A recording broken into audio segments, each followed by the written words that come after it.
그러나 이제 그는 더 아름다운 직분을 얻으셨으니 더 좋은 언약의 중보자시라. 아멘. 네, 우리 옆 사람과 인사하겠습니다. 주님의 이름으로 사랑합니다. 네, 주님의 이름으로 사랑합니다. 네, 오늘은요, 더 아름다운 삶, 더 아름다운 삶이라는 제목으로 같이 말씀을 나누겠습니다. 왜냐하면 우리가 방금 읽은 말씀에 이 히브리서 8장 6절에 더라는 단어가 3번 나오거든요. 예수님이 더 아름다운 직분을 얻으셨고 더 좋은 약속으로 세우신 더 좋은 언약의 중보자시기 때문에 이 예수님을 저와 여러분들이 믿는다면 당연히 더 아름다운 삶을 살아갈 수밖에 없다라는 것을 이렇게 제목으로 만들었는데, 제가요 최근에 어떤 영상을 보게 되었어요. 그 영상에 보니까 몸무게가 거의 한 100kg 가까운 남자가요, 이제는 삶에 어떤 것들을 이제 변화를 일으키냐면 하루에 7km씩 뛰기 시작합니다. 이 하루에 7km씩을 뛰다 보니까 거의 한 100일이 좀 지났나요? 이분이 하루하루 그 영상을 찍어서 올리는데 나중에는 몸무게가 65kg까지 이렇게 살이 빠지고 무엇보다도 얼굴이 달라지는 것을 볼 수 있었어요. 저 말이 한 사람이 자신을 변화시키는 것이 얼마나 놀라운 일인가, 이런 것들을 좀 보게 되었던 거죠. 엊그제 이제 김양재 목사님이 안성에 오셔서 저도 이제 기회가 되어서 가서 말씀을 들었는데 그 중에 그 영생 화장품 이야기를 하시더라고요. 이제 과부가 되고 어느 날은 이제 말씀에 파묻혀서 다니시는데 지나가던 이웃 주민이 이렇게 물었대요. 물어볼 게 있다고 하면서 다가오셔가지고 뭘 물어봤냐면 무슨 화장품 쓰고 계시냐고 이제 물었다고 하더라고요. 사실 그때 쌩얼이었는데 쌩얼이라고 하면 복음 전할 기회를 놓치잖아요. 그래서 귀에다 대고 영생 화장품을 발랐다고 이제 이렇게 이야기를 했다고 하더라고요. 그랬더니 이런 거 들어본 적이 없다고, 그래서 우리 집에 오면 제품 소개를 해주겠다고 해서 집에 가서 그분한테 이제 예수님을 전했다고 하더라고요. 나중에 다른 교회 가서 집회를 갔더니 그분이 그 교회에서 이렇게 잘 섬기는 분으로 계셨다라는 이런 이야기를 해주시더라고요. 그러면서 김영재 목사님은 언니 이야기를 하셨어요. 언니는 선교지에서 사셨기 때문에 피부 색깔이 현지인 같았다라고 해요. 그러니까 한국에 돌아왔을 때 김영재 목사님 집에 머물렀을 때 집사님들이 뭐 파출부를 뽑으셨냐라고 물었다고 했다고 하더라고요. 그러나 필리핀에 살기에 가장 좋은 영생 화장품을 바른 것이라고 이야기를 하시더라고요. 저와 여러분들에게도 정말 이 구원의 소망을 가지고 살아간다라는 거, 그것은요 드러날 수밖에 없다라는 것을 기억했으면 좋겠습니다. 그런데 이것은요 사실 특별한 사람들에게만 주어지는 게 아니라 예수님이 요한복음 10장 10절에 이렇게 말씀하셨습니다. 우리 같이 읽어볼게요. 시작. 도둑이 오는 것은 도둑질하고 죽이고 멸망시키려는 것뿐이요 내가 온 것은 양으로 생명을 얻게 하고 더 풍성히 얻게 하려는 것이라. 예수님이 온 것은요 양인 우리에게 생명을 얻게 하고, 생명, 이게 영생 아니겠습니까? 더 풍성한 삶을 주시기 위해서 이 땅에 오셨다라는 것입니다. 그렇다면 저와 여러분들이요 더 풍성한 삶이 되어질 수밖에 없고 더 아름다운 삶이 되어져야 된다라는 것이라고 할 수가 있겠죠. 그래서 오늘 이 말씀을 통해 저와 여러분들이 더 아름다운 삶이 되기 위해서 무엇이 필요한지 같이 나누도록 하겠습니다. 첫 번째로요, 더 아름다운 삶이 되기 위해서는 나의 원함과 주님의 원함이 일치해야 합니다. 히브리서 7장 24절 25절 말씀을 같이 읽도록 하겠습니다. 시작. 예수는 영원히 계심으로 그러므로 자기를 힘입어 하나님께 나아가는 자들을 온전히 구원하실 수 있으니 이는 그가 항상 살아계셔서 그들을 위하여 간구하심이라. 네, 예수님이 죽으시고 십자가에서 죽으시고 부활하셨기 때문에 24절에 보니까 영원히 계신다라고 말씀해 주고 있어요. 영원히 계시는데 어디에 계시냐면 하나님 보좌 우편에 계십니다. 거기서 예수님이 하고 계시는 것은 무엇이냐면 25절에 예수님을 힘입어 하나님께 나아가는 자들을 구원하실 수 있어요. 그러니까 예수님이 항상 살아계셔서 그들을 위해 간구하신다라고 하는 거죠. 그렇다면 우리가 생각해 봐야 되는 것은 무엇이냐면 무엇을 예수님께서 기도하고 계시냐라는 거죠. 우리를 위해서 기도하고 계신데 그 앞에 나와 있기 때문에, 그 앞에 내용 온전히 구원하실 수 있기 때문에 예수님이 우리를 위해서 중보 기도를 하시는 내용은 구원이다라는 것이에요.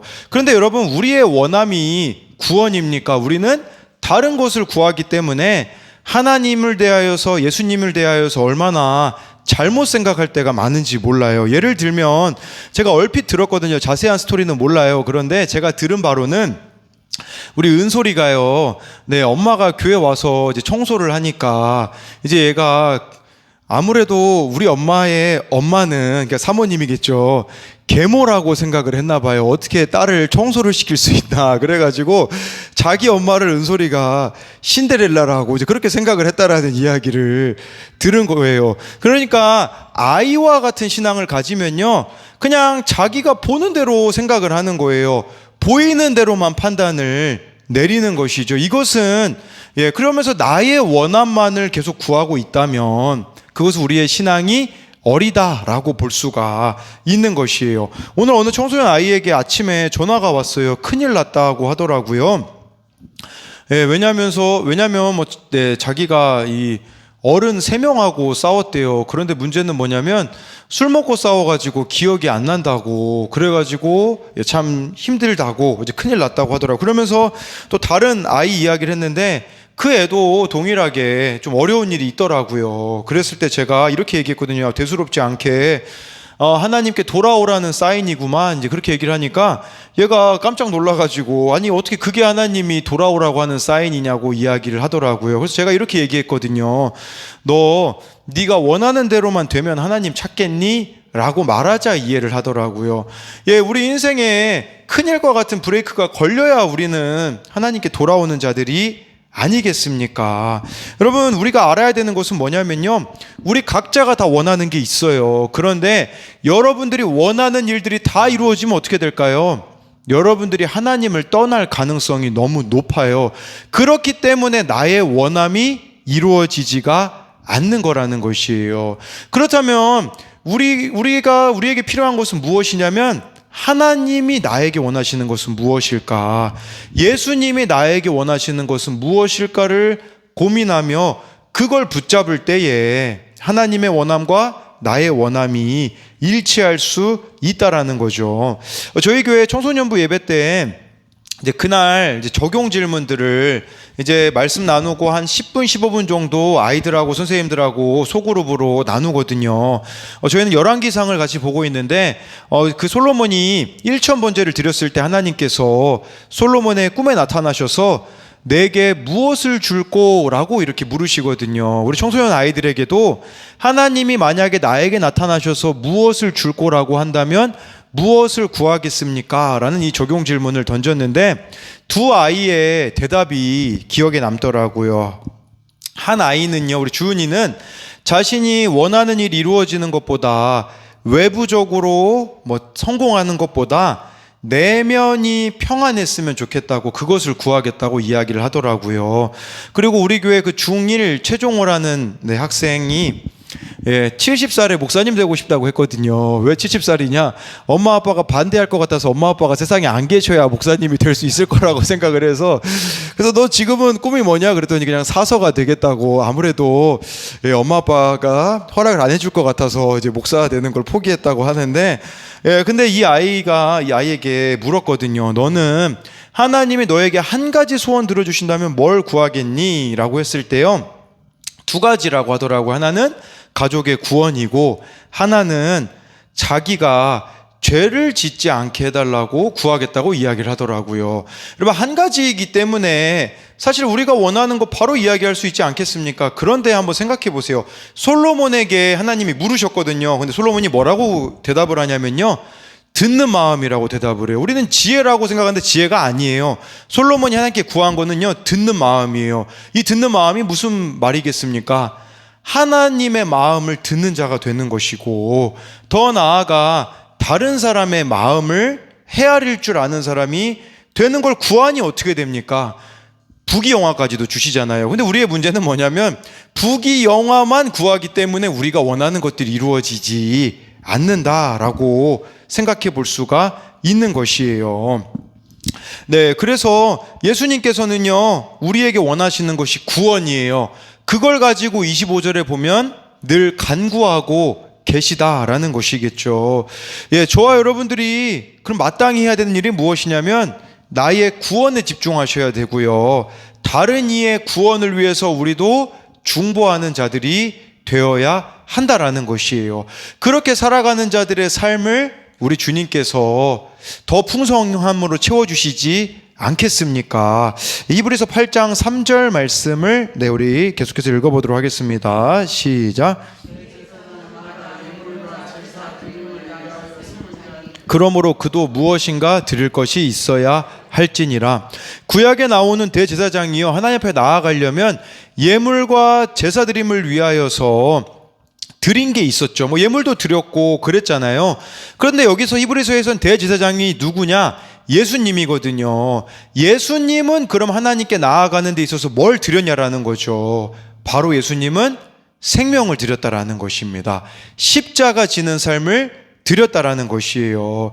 그렇다면 우리들의 원함이 주님의 원함과 일치하기 위해서 우리들에게 필요한 삶의 방식은 바로 십자가 지는 삶이라는 거예요. 예수님이 마태복음에서 말씀하시는 좁은 문, 좁은 길로 가는 삶을 저와 여러분들이 선택해야 한다라는 것이에요. 그런데 이 십자가 지는 삶을 가장 크게 방해하는 게 무엇일까요? 나의 욕심, 나의 자아라고 할 수가 있는 것이에요. 예, 김영재 목사님이 예전에 아들이 다 뭔가 늦어져가지고 되게 힘들었다고 하더라고요. 대학도 이 아들이 삼수해가지고 들어가게 되어지고 결혼도 늦어질 때였는데 이 아들이 직장 생활을 하는데 엄마에게 전화해서 이렇게 이야기하는 거예요. 10분 후 이렇게 얘기를 하고 전화를 끊었대요. 이게 무슨 말이냐면 나 이제 10분 후에 집에 갈 테니까 밥 차려 놓으라는 말이었었다고 하더라고요. 아니 지금 목사인데 할 일이 많은데 아들이 이렇게 밥을 차려 놓으라고 하는 게 되게 좀 불편했다고 하더라고요. 그러면서 진짜 아들이 빨리 결혼할 수 있게 해달라고 기도를 했대요. 왜 그러냐면 솔직하게 목사님 이야기 하시더라고요. 밥 차리는 게 귀찮았기 때문이라고 이렇게 이야기를 하시더라고요.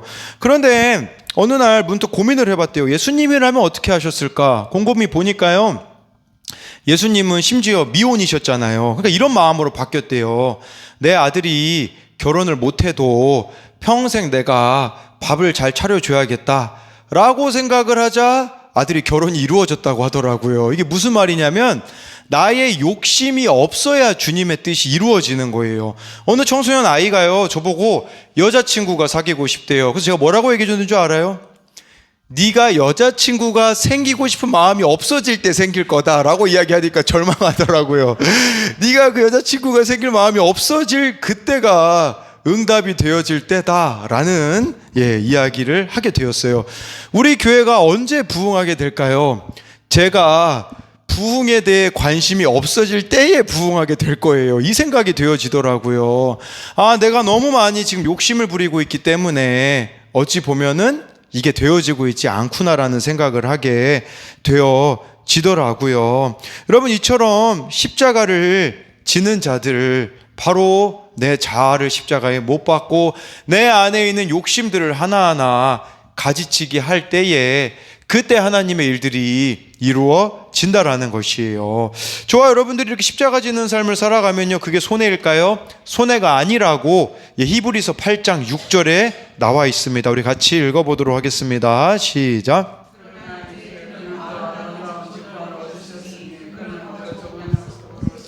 더 좋은 언약의 중보자시라. 네, 예수님이 십자가에서 죽으심으로 더 아름다운 직분을 얻으셨다라고 말씀해주고 있습니다. 저와 여러분들이 십자가 지는 삶을 살아가면요, 아름다운 직분을 얻습니다. 저는 이 아름다운 직분이 무엇일까 이런 생각을 해보게 되었는데, 그것은 뭐냐면요, 저와 여러분들이 주어진 자리를 사명으로 여기게 되어지는 거예요. 예전에는 내게 주어진 이 자리를 회피하고 싶었는데 여기가 사명지구나 라는 거였어요.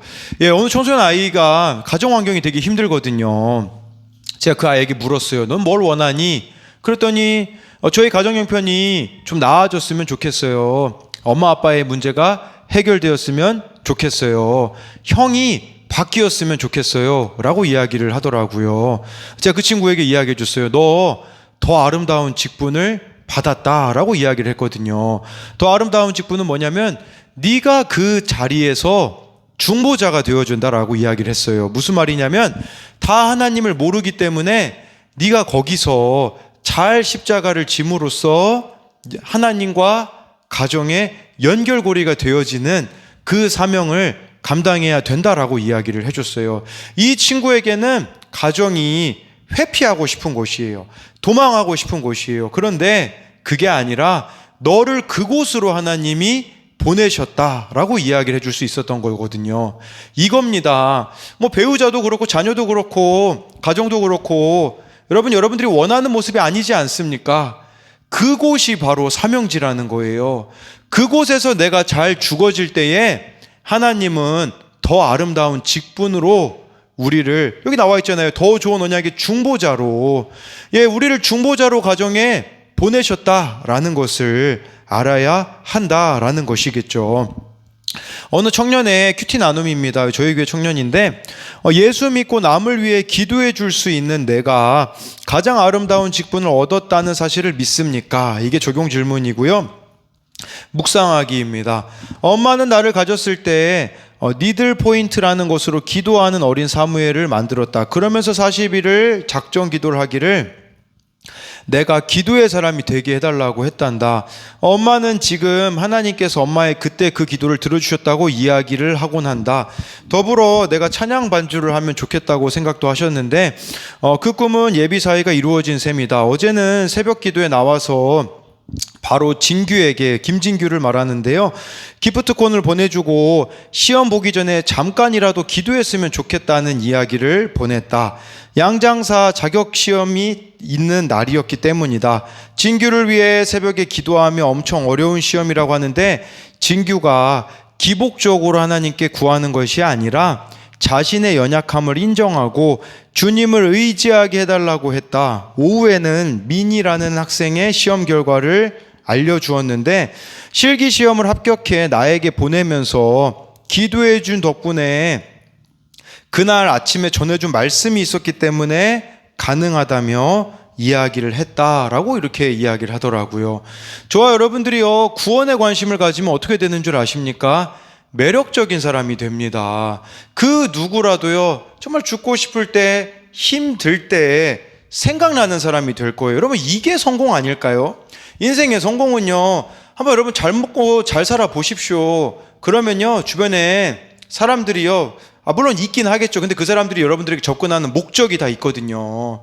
내 돈 때문에, 그것 때문에 접근하는데, 그게 아니라 내가 진짜 구원을 위해 살아가면요, 돈이 없어도요, 힘들 때 내가 생각나는 거예요. 이게 하나님 앞에서 우리 인생이 진짜 성공하는 것이 아니냐라는 것을 말씀을 드리는 것이겠죠. 그래서 이것에 대한 적용 질문은요, 나의 원함과 주님의 원함이 일치하고 있습니까? 나에게 하나님이 주신 더 아름다운 직분은 무엇입니까? 네, 두 번째로요, 더 아름다운 삶은 긍휼히 여기는 삶입니다. 히브리서 8장 12절 13절 말씀을 같이 읽도록 하겠습니다. 시작.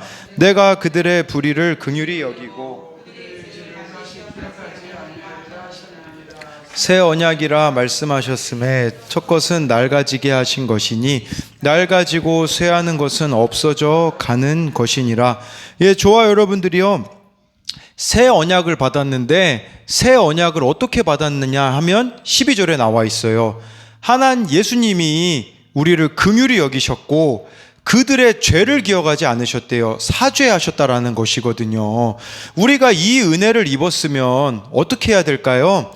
다른 사람을요, 긍휼히 여기고 그들의 죄를 다시 기억하지 말아야 돼요. 근데 우리 어떻습니까? 잘 살다가도요, 부부싸움 할 때 되면 옛날 거 다 끄집어내지 않습니까? 이게 문제라는 거예요. 우리가 긍휼히 여김을 받았으면 다시는 이전 죄에 대하여서는 기억하지 말아야 되는데 우리는 어떻습니까?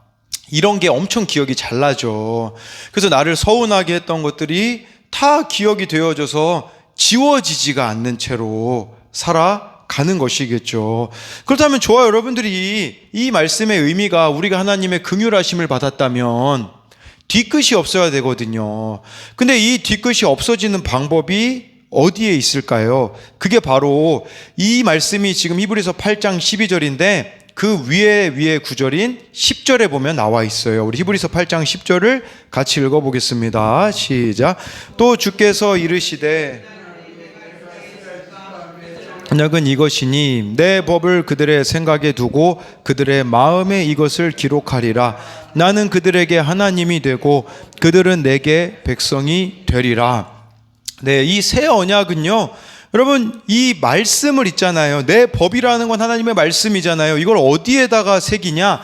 생각에다 두고 마음에다 기록한대요. 여러분 십계명은 돌판에 기록이 되어졌었거든요. 근데 저와 여러분들이 예수님을 믿으면 어떤 일이 벌어지게 되냐면요, 말씀이 생각과 마음을 변화시킨다라는 뜻이에요. 이것이 어떻게 가능할까요? 성령으로 가능하다라는 사실이에요. 저와 여러분들이 말씀을요 통해서 우리 안에 성령님이 계시기 때문에 제대로 말씀을 묵상한다면 어떻게 되어지냐면 내 생각이 바뀌어야 돼요. 내 마음이 바뀌어져야 한다라는 것이에요. 예, 그렇게 되어지면요, 이것은 한마디로요, 내가 죄인임을 깨달을 때 가능하다라는 것이에요. 우리가 말씀을 제대로 묵상하면요, 어떻게 되냐면요, 원수 같은 사람이 있잖아요. 불쌍해 보이는 거예요. 그게 마음과 생각이 바뀌는 거 아닐까요? 그래야 우리가 다른 이들을 긍휼히 여길 수가 있는 거죠. 진짜 우리가 말씀을 읽고 듣고 순종한다라는 것은 뭐냐면 이 말씀 때문에 내 생각이 조금이라도 바뀌어 본 적이 있는가, 내 마음이 조금이라도 바뀌어 본 적이 있는가를 점검해 보셔야 한다라는 것이죠. 아까 그 가정 환경이 힘든 청소년에게 제가 해줬던 얘기가 뭐냐면요, 너희 가정 바뀔 수 있는 방법이 있다. 그것은 네 자신이 불쌍히 여기면 된다. 아빠를 불쌍히 여기고 엄마를 불쌍히 여기고 형을 불쌍히 여기고 동생을 불쌍히 여기면 너희 가정 변화될 수 있다라고 이야기를 해줬거든요. 여러분, 누군가를 내가 불쌍히 여긴다고 한번 생각해 보세요. 그러면요, 내 마음과 생각이 바뀌어서 누군가를 불쌍히 여기게 되면요, 게임 끝입니다. 게임 끝. 내 배우자가 불쌍해 보이고 내 자녀가 불쌍하게 보이면요, 혈기로 반응하는 게 아니라 긍휼함으로 반응하게 되어서 나의 이 변화가 상대의 변화로 이어질 수밖에 없다라는 것이에요. 왜냐하면 예수님이 이렇게 말씀하셨거든요. 마태복음 5장 7절입니다. 같이 읽어보겠습니다. 시작. 긍휼히 여기는 자는 복이 있나니 그들이 긍휼히 여김을 받을 것이미요. 여러분, 우리가 긍휼히 다른 사람을 여기는 자는요, 복이 있대요. 그들이 긍휼히 여김을 받을 것이미요. 누구에게 긍휼히 여김을 받을까요? 하나님께 긍휼히 여김을 받기 때문에 이 삶을 살아갈 수가 있다라는 것이에요. 내 생각으로는 도무지 안 되어질 것 같아요. 계산이 안 나와져요. 내가 왜 이 사람을 긍휼히 여겨야 되는지 모르겠어요 라는 생각이 왜 안 들겠습니까? 그런데 내가 그 사람을 십자가 짐으로써 긍휼히 여기기로 결단하고 그렇게 나아가면요, 하나님이 나를 긍휼히 여기셔서 일하시겠다라는 게 아니겠어요? 여러분, 하나님이요, 내가 다른 사람, 내가 정말 싫어하는 사람, 정말 미운 사람을 긍휼히 여기는데 우리 하나님이 가만히 보고 계시겠냐라는 거죠. 예, 그래서 엊그제 제가 안성을 다녀오는데 안성에서 그 우리들 교회 어느 권사님이 간증을 하시더라고요. 이호숙 권사님이라는 분인데, 이분은요, 남편이 25년 동안 바람을 폈어요. 기다렸다고 하더라고요. 별명이요, 고난바가지였다고 하더라고요. 고난이 얼마나 많으면 첫째 아들은요, 오토바이를 그렇게 타서 사고를 치고, 둘째 아들은요, ADHD입니다. 어떻게 삶을 살 수 있겠어요? 이분 서울대 나오셨거든요. 서울대 나왔으면 내 능력으로 그냥 이혼해버리고 살면 되는 거 아니에요? 그런데 그냥 십자가로 죽어지는 거예요. 십자가로 죽어지니까 어떤 일이 발생한 줄 아십니까? 남편이 25년 만에 돌아오게 되어지고 그 간증하는데 두 아들이 처음으로 동행했다고 하더라고요. 그 변화된 아들, 첫째 아들은 변화되어 가지고 지금 딸 7살짜리 딸하고 또 결혼도 잘해서 잘 살고 있고, 둘째 아들은 대학교를 최근에 잘 졸업했다고 하면서 권사님이 그렇게 얘기하시더라고요. 만약 제가 가정을 지키지 않았다면 어땠겠습니까? 지금 저의 이 행복은 없었을 겁니다 라고 이야기를 하시더라고요. 피눈물 나지 않았겠어요? 긍휼히 여기는 거 그거 어렵지 않았겠습니까? 그런데 결과를 보자라는 거죠. 그 25년 정말 피눈물 나는, 긍휼히 여기기 위해서는 피눈물 나는 삶이었지만 그 삶의 결론이 두 자녀들이 하나님께 돌아오게 되어지고 남편도 하나님께 돌아오게 되어지니 하나님이 그분의 삶을 긍휼히 여겨주신 게 아니냐라는 거죠. 우리에게도 필요한 게 바로 이거라는 것이에요. 정말 좋아요, 여러분들이. 말씀을 묵상하면 묵상할수록 내 죄가 보이면요, 다른 사람에게 뭐라고 할 말이 없어요. 내 죄만 보이면요, 다른 사람을 긍휼히 여길 수밖에 없기 때문에, 나 같은 놈도 하나님이 용서해 주셨는데 그 누구를 용서하지 못하시겠어. 제가요, 누군가를 포기하고 싶을 때마다 하나님이 저에게 항상 똑같은 말씀하셨거든요. 뭔지 아세요? 내가 너를 어떻게 사랑했는지를 기억하라 였었어요. 정말 그만두고 싶고 포기하고 싶고 더 이상 사랑하고 싶지 않을 때마다 내가 너를 어떻게 사랑했는지 기억하라, 이 한마디면요, 제가 할 말이 없어지더라고요. 아, 나 같은 자가 긍휼함을 입었지, 그러면 내가 사랑하지 못하는 사람은 누구일까라는 것이 되어질 수밖에 없는 것이었다라는 것이겠죠. 그래서 이것에 대한 적용 질문은요, 말씀을 통해서 내 생각과 마음이 바뀐 적이 있습니까? 그렇지 않다면 말씀을 따라 바뀌어야 하는 생각과 마음은 무엇입니까? 내가 긍휼히 여겨야 하는 자는 누구입니까? 좋아요, 여러분들이 이것에 대해서 정말 생각해 봤으면 좋겠어요. 네, 제가 엊그제 이렇게 김양정 목사님을 만나러 원래 한 3시부터 5시 반까지만 목회자 세미나만 이렇게 참석을 하려고 했거든요. 그래서 끝나고서는 이렇게 인사를 드리는데 저보고 가지 말고 같이 밥 먹으러 가자고 하셔가지고, 그래서 목사님 옆에서 이렇게 제가 우리들 께 부목사도 아닌데 그냥 거기 따라가가지고 같이 밥 먹고 차에 또 옆자리에 타서 이런저런 이야기를 다 하는데, 그런 이야기를 하시더라고요. 저보고 그냥 항상 반말을 쓰시거든요. 이미 편해지셔가지고 나는 너를 만난 게 너무 반갑다, 너무 기뻤다, 이렇게 이야기를 하시더라고요. 같이 큐티 목회 방향으로 나아가는 거 그게 너무 기쁘다라고 이렇게 이야기를 하시더라고요. 근데 제가요, 왜 굳이 월요일날 김양재 목사님을 만나러 갔냐면 제 아내의 구원에 너무 관심이 없는 거예요. 정말 다른 사람의 구원에 대해서 애통해야 되는데 그 마음이 너무 없어가지고 찾아갔는데, 설교 중에 또 저에게 직접 말씀해 주시는 것 중에 이미 답을 다 이야기하시더라고요. 저는 사실 우리들 교회 부러운 게 숫자가 많은 것을 그런 걸 부러워할 수 있잖아요. 그런데 그걸 부러워할 게 아니라 한 사람을 얼마나 이 목사님이 사랑했는가를 부러워해야겠더라고요. 그게 무엇이었냐면요, 설교 전날에요, 밤에 항상 이런 이메일을 받는데요. 내일 이혼하려는 가정이 가니 이혼하지 말아달라고 이야기해 주세요. 그리고요, 주례를 하러 토요일마다 이제 우리들 교회 청년부 출신들이 이제 주례가 꽉 차 있대요. 전날에 또 이런 문자가 온대요.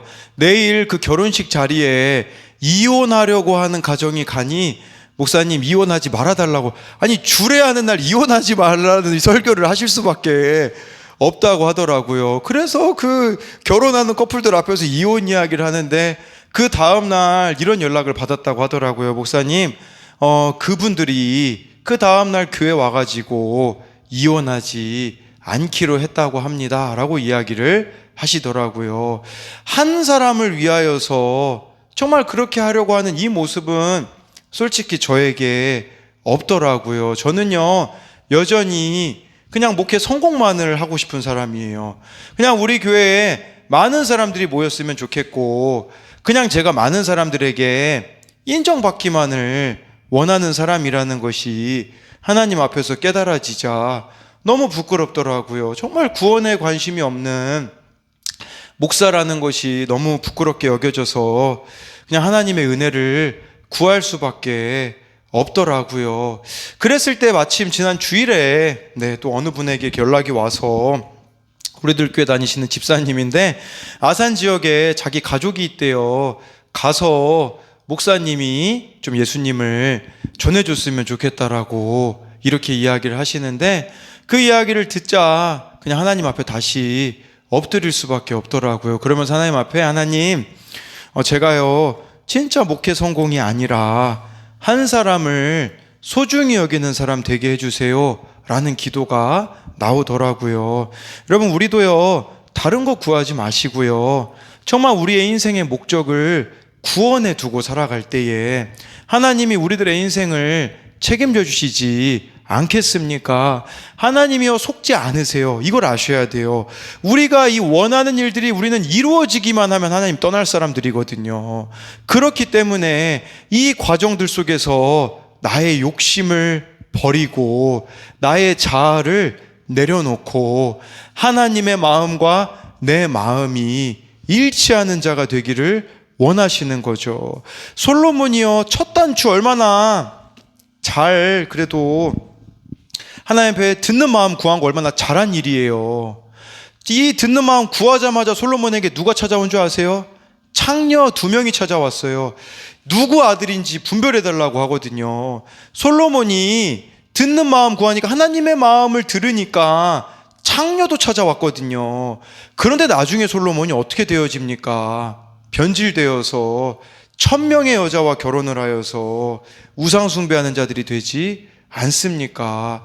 저와 여러분들이 진짜 변함없이 하나님만으로 만족하고 하나님을 위하여서 살아갈 때에 하나님께서 우리들을 통하여서 그 구원의 역사를 이루심으로써 생명 살리는 일에 동참하는 저와 여러분들이 되기를 소망합니다.